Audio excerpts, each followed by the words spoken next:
بسم الله الرحمن الرحيم. يا أيها الذين آمنوا اتقوا الله حق تقاته ولا تموتن إلا وأنتم مسلمون واعتصموا بحبل الله جميعا ولا تفرقوا واذكروا نعمة الله عليكم إذ كنتم أعداء فألف بين قلوبكم فأصبحتم بنعمته إخوانا. صدق الله العظيم. حضرات علماء نظام اور اس دینی مکتب کے مدرسے کے سالانہ اجلاس کے موقع پر انتہائی محبت کے ساتھ جمع ہونے والے نوجوان، بزرگ، پیارے بچے، بچیاں، پردہ نشین خواتین، آپ حضرات یقیناً دکھ محسوس کر رہے ہوں گے کہ یہ سالانہ جلسہ جس کی تیاری کافی وقت سے چل رہی تھی اور یہ مدرسے اور مکتب کو اپنی کارکردگی اور اپنے محنت کو پیش کرنے کا سمے اور وقت ہوتا ہے. یہ سارا کا سارا اس خراب موسم کی نظر ہو گیا، لیکن اللہ تعالیٰ کی جو بھی کچھ فیصلے ہوتے ہیں وہ کسی مصلحت سے خالی نہیں ہوتے. پروردگار عالم کے اس فیصلے پر ہم سب کو راضی برضا لینا ہمارے ایمان و اعمال کا نتیجہ ہے. میں نے قرآن پاک کی ایک آیت تلاوت کی. اس آیت کے اندر اللہ تعالیٰ نے اپنے بندوں کو بہت ہی خوبصورت پیغام دیا ہے. سب سے پہلی ذمہ داری کسی انسان کے لیے یہ ہے کہ وہ انسان اللہ تعالیٰ کو مانے، اس کی رفعت، اس کی شان، اس کی عظمت، اس کی بلندی کے بارے میں ایمان رکھے. کوئی بھی بندہ جب اللہ تعالیٰ کی مخلوق ہے تو اس کا فرض بنتا ہے کہ وہ اللہ تعالیٰ پر ایمان رکھے، اور ایمان پروردگار عالم کی ذات اقدس کی وحدانیت، آپ کی عظمت، رفعت، آپ کا خلاق ہونا، آپ کا سب سے بڑا عالم ہونا، آپ کا ساری کائنات کے اندر ہر تغیر اور ہر کمی بیشی کا مالک ہونا، یہ اللہ کے بارے میں ہر بندے کا ایمان ہونا ضروری ہے. ایمان اللہ تعالیٰ کی ذات اور اس کی صفات پر بھی ہوتا ہے. ایمان اللہ تعالیٰ کے اعمال اور افعال پر بھی ہوتا ہے. ایمان اللہ تعالیٰ کی عبادات اور فضائل پر بھی ہوتا ہے. ایمان اللہ تعالیٰ کے فیصلوں اور احکامات پر بھی ہوتا ہے. کوئی آدمی اگر ان میں سے کسی چیز کے بارے میں رائی کے دانے کے برابر بھی شک کرے گا اور وہ صرف ایک چیز کا انکار کر دے، اللہ تعالیٰ کی ایک صفت کا اگر وہ انکار کر دے، خدا نہ کرے، تو وہ ایمان سے محروم ہو جاتا ہے. اللہ تعالیٰ کے اوپر ایمان لانے میں جہاں پروردگار عالم کی ذات اقدس پر ہم ایمان لاتے ہیں، وہیں اس کی بنائی ہوئی مخلوق فرشتوں کے اوپر بھی ایمان لاتے ہیں کہ فرشتوں کی جماعت برحق ہے، اس کے اندر کوئی شک کی گنجائش نہیں ہے. ایمان لایا جاتا ہے اللہ تعالیٰ کی کتابوں پر کہ 4 بڑی کتابیں اور چھوٹے صحیفے اور رسائل سب اللہ کی طرف سے ہیں اور سچے ہیں، وہ الگ بات ہے کہ انسانوں نے ان کی آیتوں میں تبدیلی اور تغیر کر دیا، لیکن توریت فی نفسی اللہ تعالی کی کتاب ہے، زبور فی نفسی اللہ تعالی کی کتاب ہے، انجیل فی نفسی اللہ تعالی کی کتاب ہے، اور قرآن باوجود انسانیت کے کوشش کے اور انسانیت کے مکر و فریب کے اور انسانیت کی محنت کے، اللہ کے قرآن میں کوئی تبدیلی کرنے والا تبدیلی نہیں کر سکتا۔ کل کا کل اللہ کا قرآن سچا ہے۔ ہمیں حکم دیا گیا کہ ہم ایمان لائے اللہ کے تمام پیغمبروں پر کہ سارے کے سارے پیغمبر سچے ہیں، ان کی سچائی میں لائی کے دانے کے برابر بھی کمی نہیں۔ ہاں، اللہ کے پیغمبر فضیلت کے اعتبار سے کم اور زیادہ ہے، کوئی پیغمبر افضل ہے اور کوئی پیغمبر چھوٹا پیغمبر ہے۔ اسی کو اللہ نے قرآن میں کہا تِلْكَ الرُّسُلُ فَضَّلْنَا بَعْضَهُمْ عَلَى بَعْضٍ مِنْهُمْ مَنْ كَلَّمَ اللَّهُ وَرَفَعَ بَعْضَهُمْ دَرَجَاتٍ۔ اللہ تعالیٰ فرماتا ہے کہ پیغمبر فضیلت کے اعتبار سے ایک دوسرے سے آگے بڑھ کر ہے۔ ایک پیغمبر وہ ہے جس پیغمبر کو سید الانبیاء کہا گیا، ایک پیغمبر وہ ہے جس پیغمبر کے پاس نہ مٹنے والی، نہ دبنے والی، نہ ختم ہونے والی، نہ کم ہونے والی، نہ زیادہ ہونے والی کتاب دی گئی۔ ایک پیغمبر وہ ہے جس سے اللہ تعالیٰ نے کلام کیا۔ ایک پیغمبر وہ ہے جس پیغمبر کی رسالت کو اللہ تعالیٰ نے آزمایا۔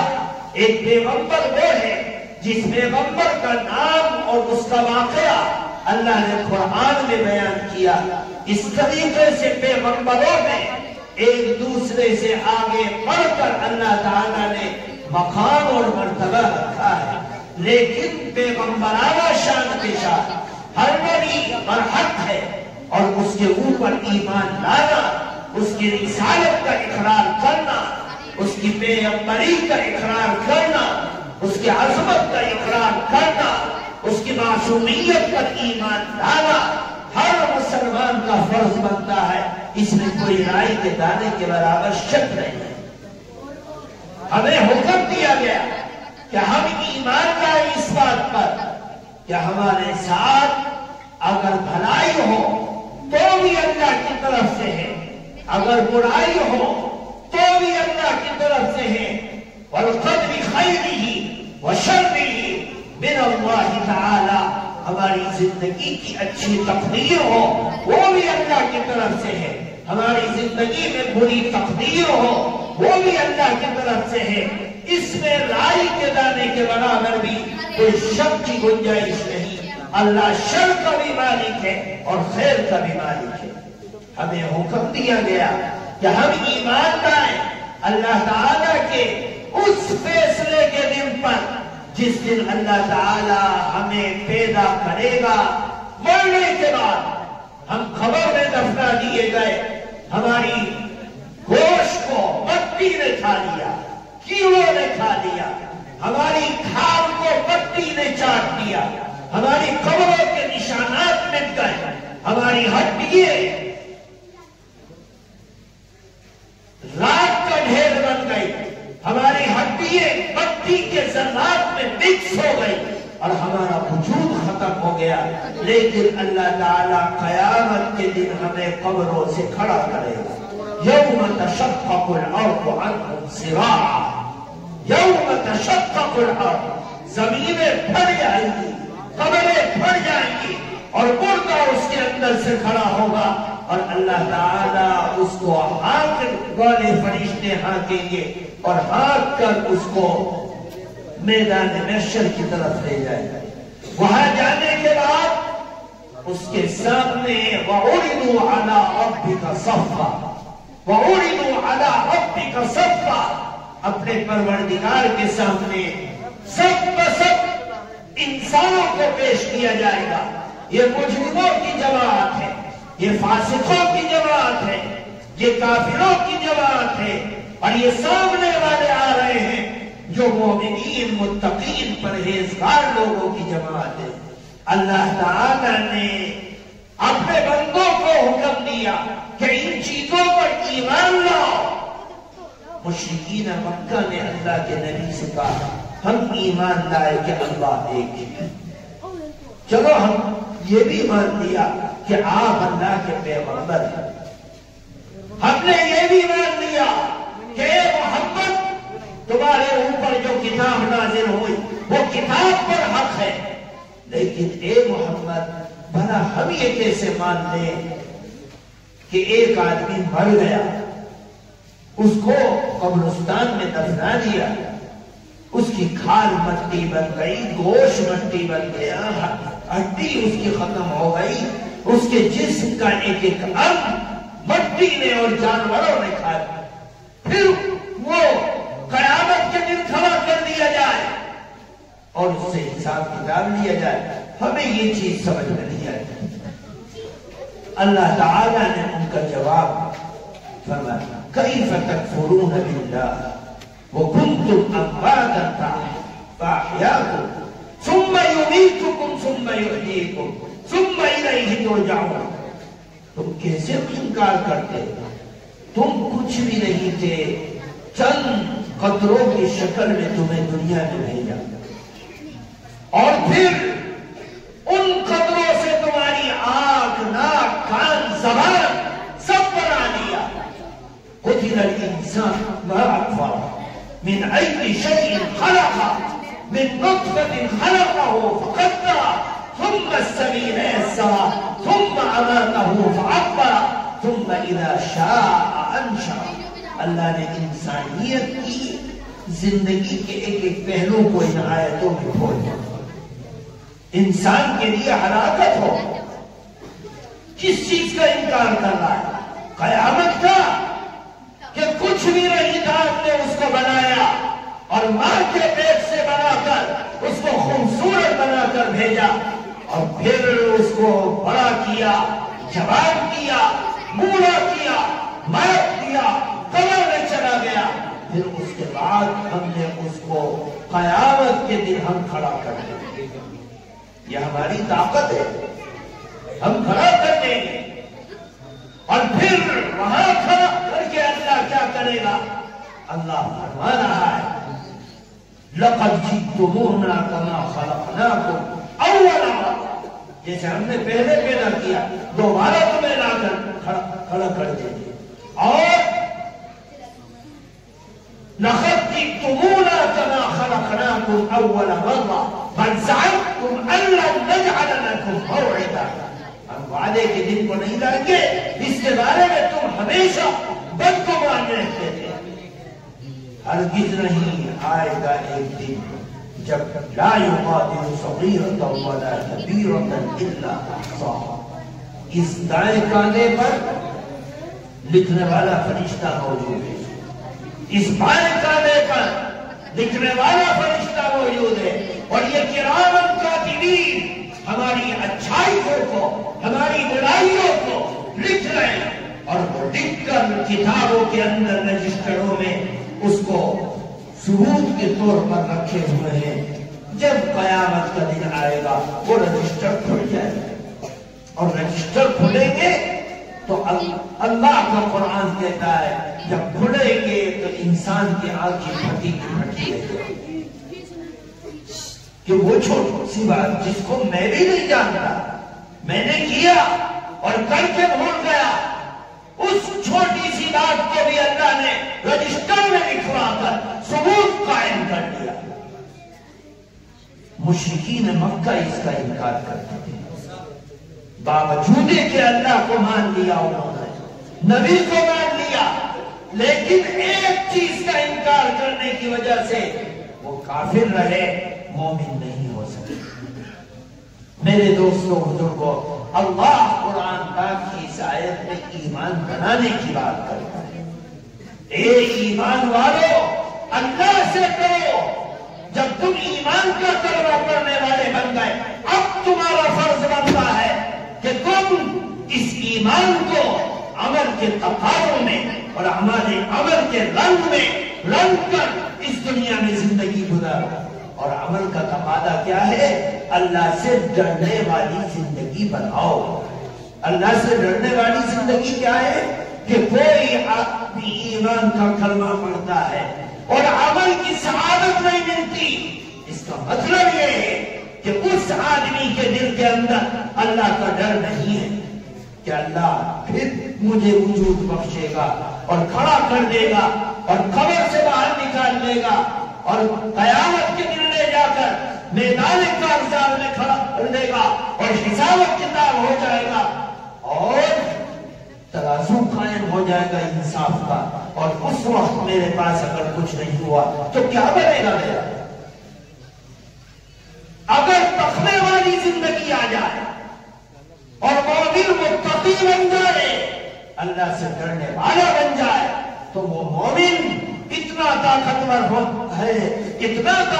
ہوتا ہے کہ اللہ تعالیٰ اس کو تقوی والے بندوں میں شمار کرتا ہے کہ پرہیزگار بندہ جس کے بارے میں اللہ تعالیٰ نے فرمایا یا ایھا الناس انا خلقناکم من ذکر و انثی، اے لوگوں ہم نے لوگوں کو ایک مرد ایک عورت سے بنایا، چاہے وہ ماں باپ کی شکل میں ہو، چاہے وہ آدم اور حوا کی شکل میں، جو ابو الانسان جو ام الانسان، اتنی عظیم الشان اللہ کی آیت کہ ہم نے انسان کو اے لوگوں ایک مرد ایک عورت سے بنایا، اور وَجَعَلْنَاكُمْ شُعُوبًا وَقَبَائِلَ لِتَعَارَفُوا، ہم نے تمہاری برادریاں بنائی، قوم بنائی، قبیلے بنائے، نسل بنائی، یہ سب صرف تمہاری پہچان کے لیے بنایا۔ یہ کوئی فضیلت کی چیز نہیں ہے کہ یہ صدیقی ہے، یہ عثمانی ہے، یہ فلاں ہے، یہ چنا ہے، یہ چنی ہے، یہ عرب ہے، یہ عجم ہے، سب لا فضل لعربی علی عجمی، اللہ کے نبی نے فرمایا کسی عربی کو عجمی کے اوپر فضیلت نہیں ہے۔ ان اکرمکم عند اللہ اتقاکم، تم میں سب سے زیادہ عزت والا وہ ہے جو تم میں سب سے زیادہ اللہ سے ڈرنے والی زندگی گزارنے والا، تقوی والی زندگی گزارنے والا، تقوی والی زندگی۔ اللہ کے نبی کا ایک چچا آپ کے ہاتھوں پر ایمان کا کلمہ پڑھ رہے ہیں، ابو الفضل عباس، ایک چچا آپ کے ہاتھوں پر ایمان کا کلمہ پڑھ رہے ہیں، حضرت حمزہ، اور ایک چچا آپ کے کلمے کا انکار کر رہا، آپ کو پتھر مار رہا، آپ کو تکلیف پہنچا رہا، حالانکہ وہ چچا آپ کی پیدائش پر خوشی منانے والا تھا اور اپنی روٹی کے ذریعے سے آپ کی پرورش کرنے میں مدد کرنے والا تھا، لیکن ابو لہب باوجود کہ نبی کا چچا تھا، اللہ کی دعوت اس کے لیے آئی، تبت یدا ابی لہب وتب ما اغنی عنہ مالہ وما کسب، کہ اس کا مال اور اس کی کمائی اس کے کام نہیں آئے گی کیونکہ وہ نبی کی مخالفت پر اتر جائے گا۔ نبی کا چچا ہوتا اس کو بچا نہیں سکتا، اس کو چھٹکارا نہیں دے سکتا۔ ہاں، جس چچا نے تقوی کی زندگی کو اختیار کیا اور ایمان لایا، نبی کا ساتھ دیا، نبی کے شانہ بشانہ رہا، نبی کے ساتھ اپنی جان کو نچھاور کر کے حضرت حمزہ اپنی لاش کے 17 ٹکڑے کروا کر چلے گئے، ان کو اللہ تعالیٰ نے وہ مقام دیا کہ جب حمزہ کی لاش کو احد پہاڑ کی کوپ سے اٹھایا اور اللہ کے نبی کے صحابہ اٹھا کر لے کر چلے تو رونے کی آواز آئی، جبریل آئے کہ اے اللہ کے پیغمبر آپ کو بتائے کون رو رہا ہے؟ جب نہیں بتاتے کہا یہ رونے کی آواز بہت پہاڑ کی ہے اور وہ آپ سے درخواست کر رہا ہے کہ اے نبی اپنے شہید چچا کی لاش کو میری ہی کوکھ میں دفنائیے تاکہ کل قیامت کے دن میں ان شہیدوں کی شہادت کی گواہی دوں۔ میرے دوستوں بزرگوں، قوم ہونا، برادری ہونا، اپر کاسٹ ہونا، لور کاسٹ ہونا، مالداری ہونا، جاہ و جلال ہونا، حسب نسب ہونا، کرسی ہونا، یہ سب کی سب عارضی چیز ہے، ان کی کوئی ویلو نہیں، ان کی کوئی حیثیت نہیں۔ اللہ کے ہاں سب سے بڑی حیثیت یہ ہے کہ ایک شخص ایمان کا کلمہ پڑھے اور اللہ تعالی سے ڈرنے والی زندگی کو اپنا کر اس دنیا سے چلا جائے۔ حضرت بلال کون ہے؟ ہمارے مجمع میں سے 99% لوگ حضرت بلال کے والد کے نام کو نہیں جانتے۔ حبشہ کے بازاروں میں بکے، شام کے بازاروں میں بکے، عرب کے بازاروں میں بکے، مکہ میں بکے، مدینہ میں رہ گئے اور صرف تقوی کی زندگی کو اختیار کیا۔ اللہ تعالیٰ نے اتنی عزت ان کو دی، اتنی عزت دی کہ کل قیامت کے دن ہوگا۔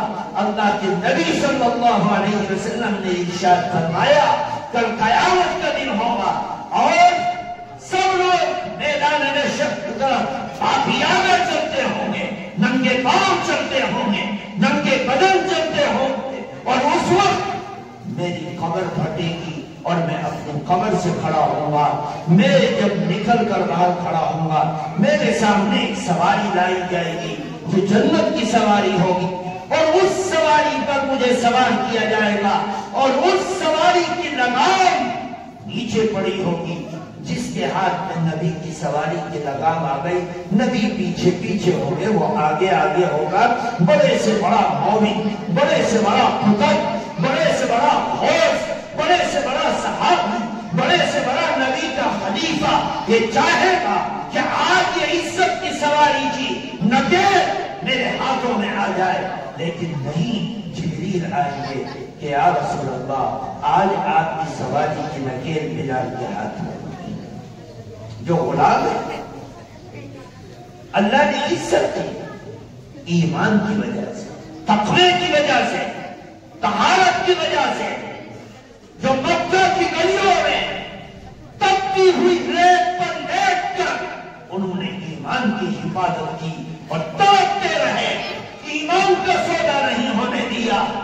لہو میں ان کے نیچے گرم ریت جو ہوتا تھا وہ ٹھنڈا پڑ جاتا تھا، لیکن انہوں نے ایک رائی کے دانے کے برابر بھی نبی کی مخالفت کے جملے نہیں نکالے، برداشت کرتے ہیں۔ اللہ نے وہ عزت دی، اللہ نے وہ عزت دی کہ جب تک ایمان کے حالت میں رہے لوگوں کو نماز کی طرف دعوت دیتے رہے، اور جب اس دنیا سے گئے اپنے ملک سے دور، اپنے علاقے سے دور جا کر اپنی زندگی گزار کر ختم ہو گئے، اللہ تعالیٰ عزت دیتا ہے صرف ایمان کی وجہ سے اور تقوی کی وجہ سے۔ اللہ تعالیٰ قرآن پاک میں ارشاد فرماتا وَمَن يَتَّقِ اللَّهَ يَجْعَلْ لَهُ مَخْرَجًا، جو شخص اللہ سے ڈرنے والی زندگی کو اختیار کرے اللہ اس کے لیے راستے نکال دیتا ہے۔ فرمایا وَمَن يَتَّقِ اللَّهَ يَجْعَلْ لَهُ مِنْ أَمْرِهِ يُسْرًا، جو شخص اللہ سے ڈرنے والی زندگی کو اختیار کرے اللہ اس کے لیے آسانی کے راستے مہیا کرتا ہے۔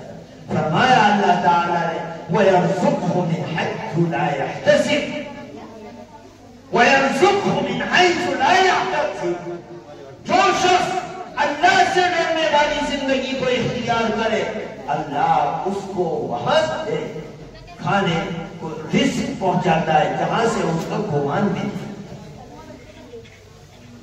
نہیں ہوتا۔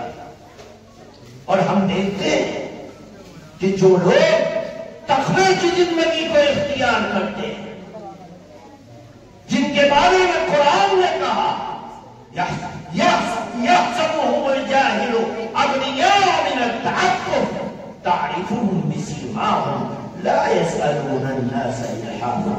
متقی لوگ ایسے ہوتے ہیں کہ وہ غریب ہوتے ہیں، مفلس ہوتے ہیں، نادار ہوتے ہیں، رزق کی تنگی ہوتی ہے، لیکن لوگوں کے سامنے ہاتھ نہیں پھیلاتے۔ اللہ تعالی بس کچھ خاصیتیں ان کے چہرے پر ہوتی ہیں جن سے لوگ پہچان جاتے ہیں کہ یہ بھوکے ہیں، یہ پیاسے ہیں، یہ حاجت مند ہیں، یہ کمزور ہیں، یہ نادار ہیں۔ اللہ کے نبی صلی اللہ علیہ وسلم کے واقعات میں ایک واقعہ لکھا ہے کہ ایک مرتبہ بھوک کی شدت بہت تھی، حضرت نبی کریم صلی اللہ علیہ وسلم کے ساتھی حضرت ابو بکر صدیق اپنے گھر سے نکل گئے، گھر پہ رہیں گے کسی کو پتہ نہیں چلے گا کہ کیا حالات ہے، رزق کو تلاش کرنے نکلے، تپتی ہوئی گرمی میں آپ سڑک کے کنارے چل رہے ہیں، حضرت عمر سامنے سے نظر آئے، کہا عمر اس گرمی میں گھر میں رہنا چاہیے، تم کہاں پھر رہے ہو؟ کہا اے ابو بکر میں بھوک کی شدت مجھے گھر سے باہر نکال دے، تم کیوں پھر رہے ہو؟ حضرت ابو بکر صدیق نے فرمایا کہ اے عمر جس پریشانی میں تم اپنے گھر سے نکلے ہو میں بھی نکل چکا ہوں۔ کچھ دیر کے بعد آگے چلے، اللہ کے نبی صلی اللہ علیہ وسلم کو دیکھا کہ آپ چلتے ہوئے آ رہے ہیں۔ ان دونوں نے سوال کیا یا رسول اللہ آپ کہاں گرمی کی دوپہر میں اور عرب کی گرمی اوپر سے آگ برس رہی ہے اور نیچے سے آگ نکل رہی ہے، فرمایا آپ کیسے آ گئے؟ اللہ کے نبی صلی اللہ علیہ وسلم نے فرمایا تم کیسے آئے؟ انہوں نے جواب دیا یا رسول اللہ بھوک کئی دن سے نہیں، اب برداشت نہیں، باہر نکل گیا میں کہ شاید کہیں سے اللہ روزی دے دے۔ اللہ کے نبی صلی اللہ علیہ وسلم نے فرمایا تم جس وجہ سے باہر نکل کر آئے اسی وجہ سے میں بھی اپنے گھر سے باہر نکل کر آیا، میں بھی بھوک کی وجہ سے آیا۔ نبی کریم صلی اللہ علیہ وسلم اپنے دونوں ساتھیوں کو لے کر چل کر ایک باغ تھا، حضرت ابو ایوب انصاری رضی اللہ تعالی عنہ وہ مدینے کے مالداروں میں سے تھے، اس باغ میں چل پڑے۔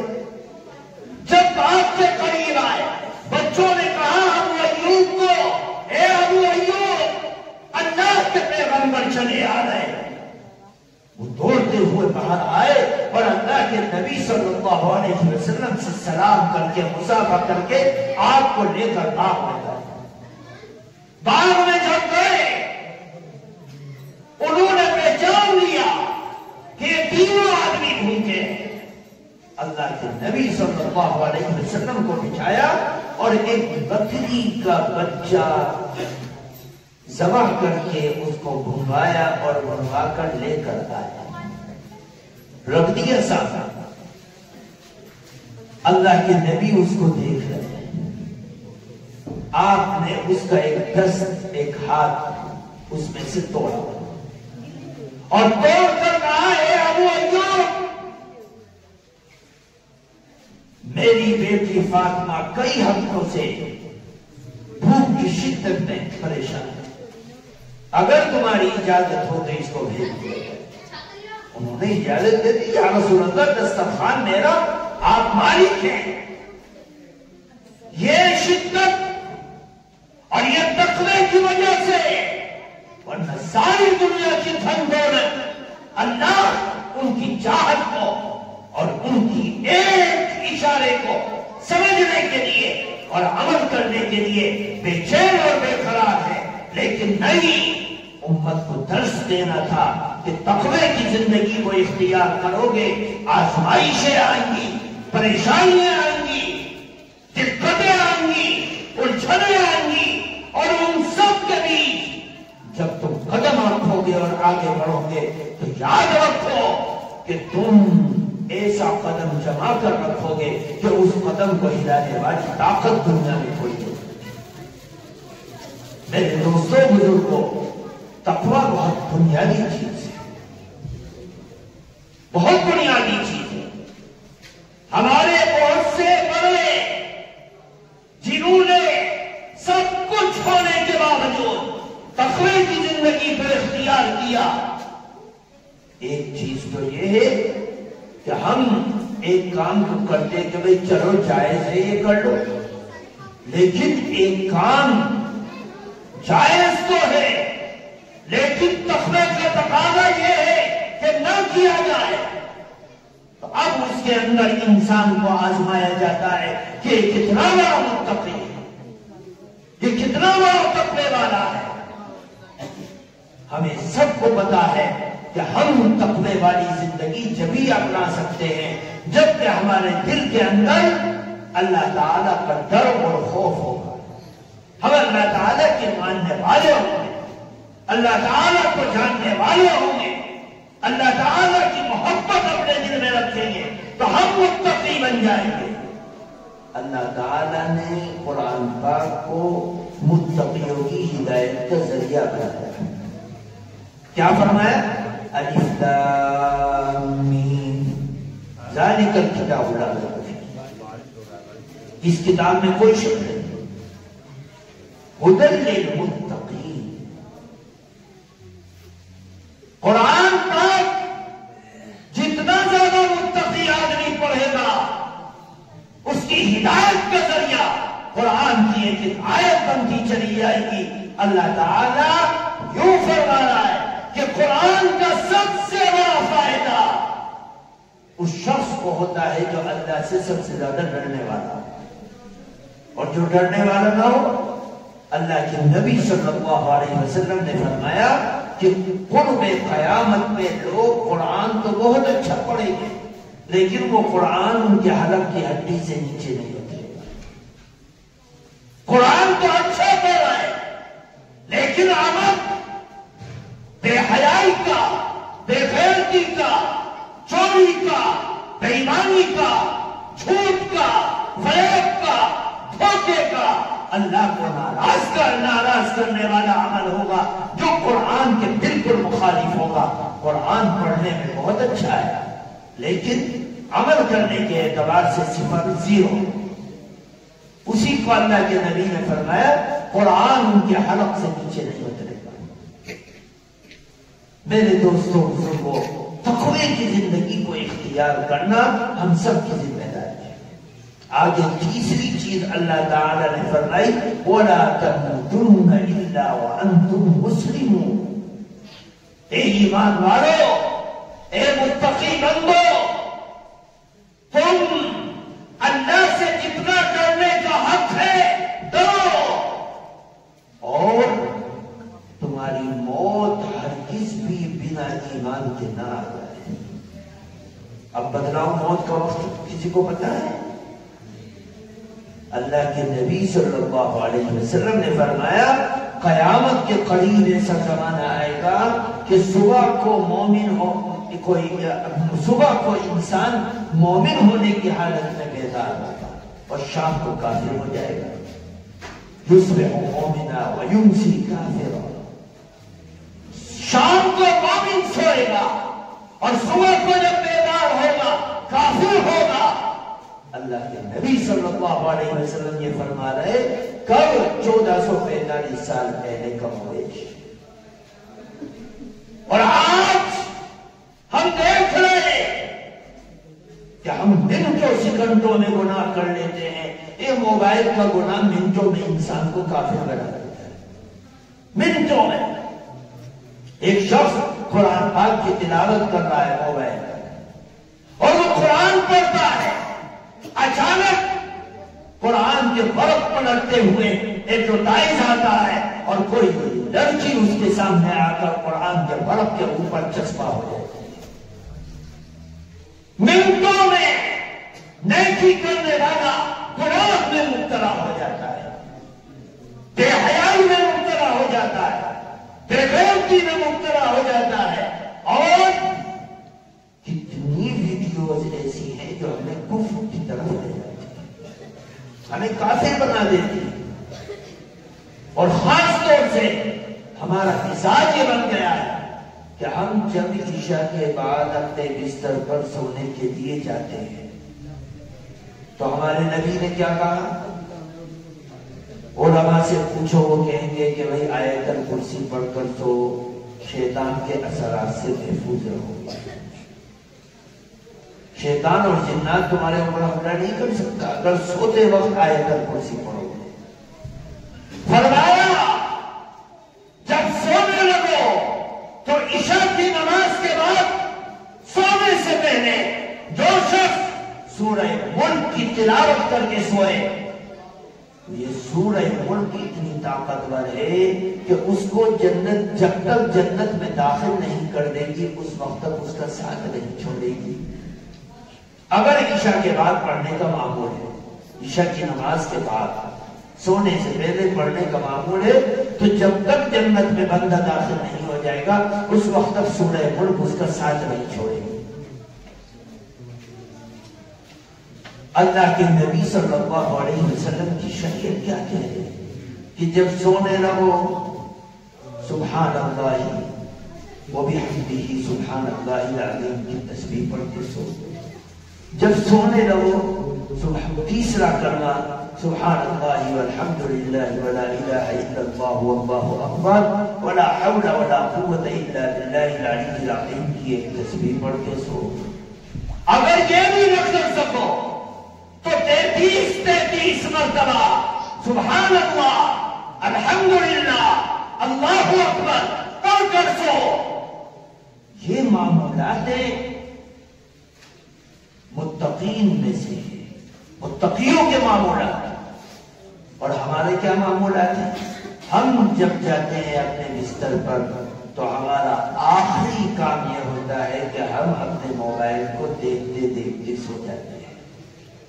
اور کیا دیکھتے ہیں ہم اس کو؟ وہ مجھ سے زیادہ آپ جانتے ہیں۔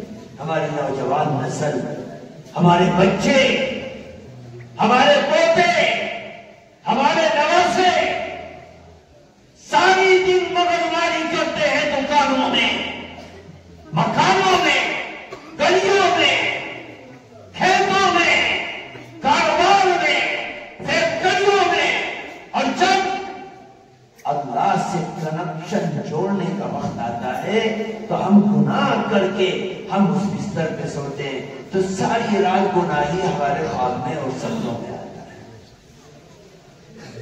میرے دوستوں بزرگوں، اللہ تعالیٰ نے اسی کو کہا کہ متقی آدمی اپنی تنہائی کی زندگی کو سب سے پہلے بدلتا ہے،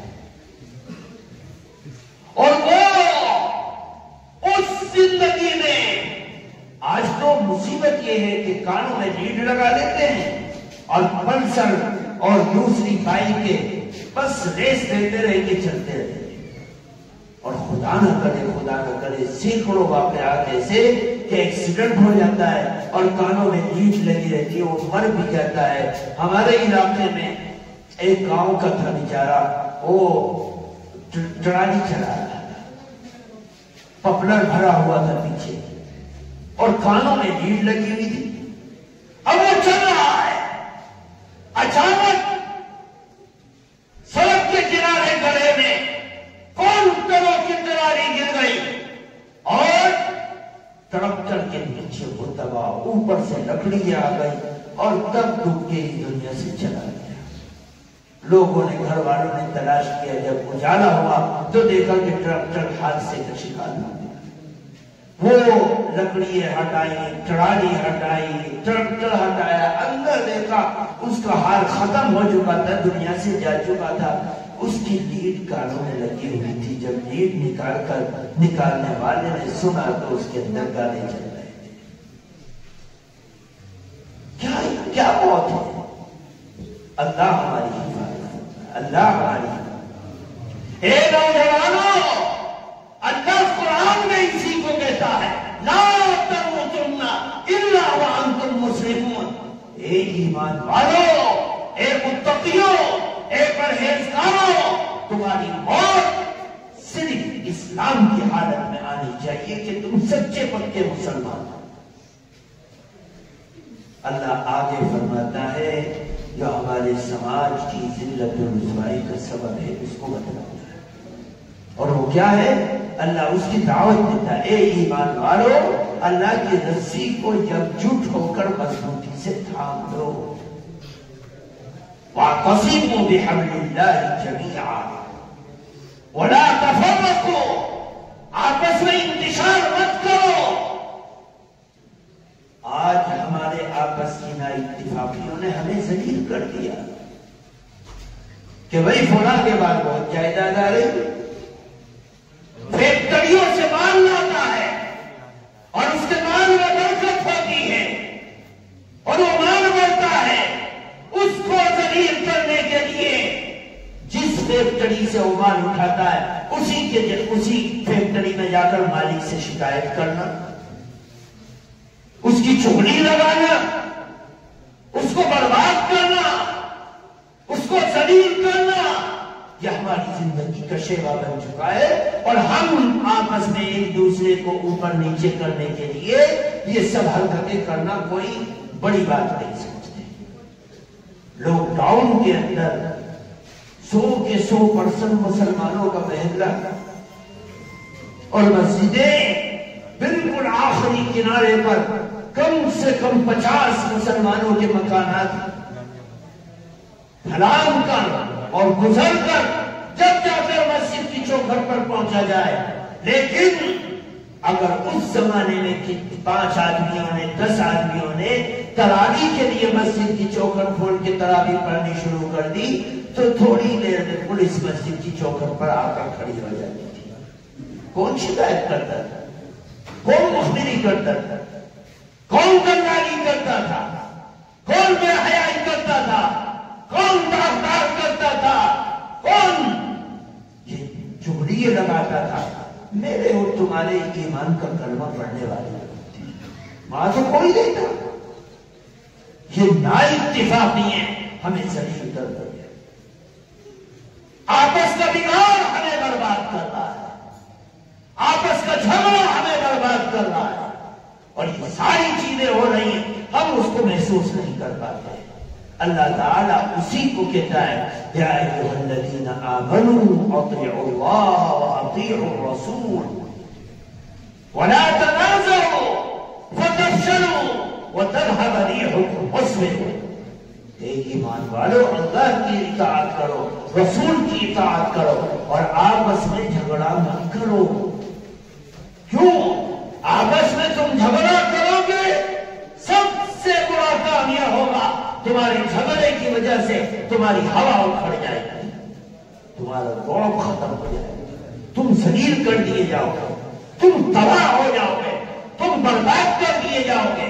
تو میرے دوستوں بزرگوں، ہماری ذمہ داری بنتی ہے کہ ہم ایمان کو پکا کریں اور تقوی کی زندگی کو اختیار کریں، ہر کام کو کرنے سے پہلے اللہ سے ڈرنے والی بنو، اور مجمع کی زندگی کو، تنہائیوں کی زندگی کو، سب کو اللہ کے حکم کے پابند بناؤ، اور اسی طریقے سے اپنے آپسی اختلاف اور انتشار کو ختم کرو۔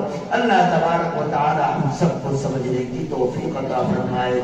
یہ موسم کی خرابی کی وجہ سے جو کچھ دیر سویر ہوئی یہ سب اللہ کا فیصلہ ہے، اللہ نے خیر رکھی ہے۔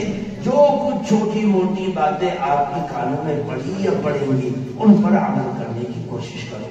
سبحان اللہ و بحمدہ، سبحانک اللہم و بحمدک، ونشہد ان لا الہ الا انت نستغفرک۔